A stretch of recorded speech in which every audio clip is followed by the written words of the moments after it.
When I returned from a work trip, I noticed something wrong the moment I stepped out of my truck.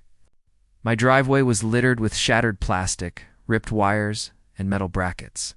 My entire security system, all 8 cameras, had been forcibly removed. No warning. No permission. Just destruction.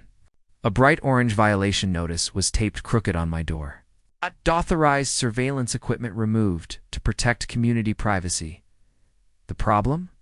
I don't live in their community. My home sits on land my family has owned for 60 years. Long before the Silver Pines HOA built their gated paradise around it, yet somehow their precious privacy committee assumed they had authority over my property. The HOA president, Linda Avery, called me the next morning. Her tone carried that polished arrogance only HOA presidents seem to master. "Security cameras create fear," she lectured. "Our residents feel watched. Your equipment violates the spirit of our neighborhood." "My cameras only faced my land," I said. She sighed impatiently. "The discomfort alone is enough. They've been recycled as non-compliant waste." Recycled. She said it like she'd done me a favor. They tossed out $4,500 of my equipment because it upset someone. But cameras aren't the only way to secure property, and if they wanted privacy, they were about to lose every last drop of it. I called my cousin Ray, a field engineer who installs sensor networks for industrial sites. When I told him what happened, he laughed. "You want revenge or security?" "Both. Perfect." By the weekend, Ray had installed 62 military-grade motion sensors around my land, pebble-sized heat and movement activated. No cameras. No lenses. Completely legal, undetectable. But here's the delicious part. The sensors covered public easements, sidewalks, HOA walking paths, and the entrance to Silver Pines.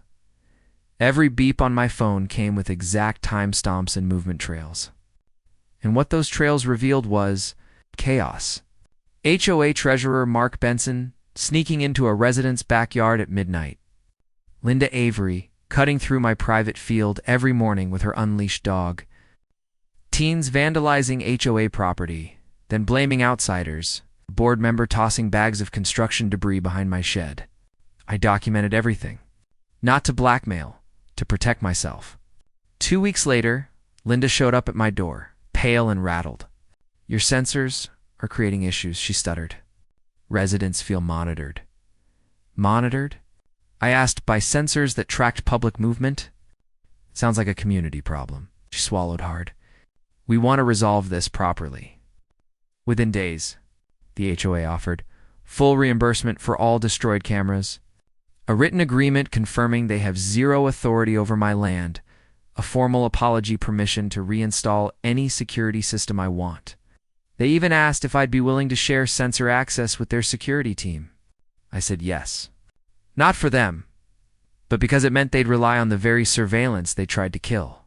And that's the funny thing about privacy. People only care about it until they need protection.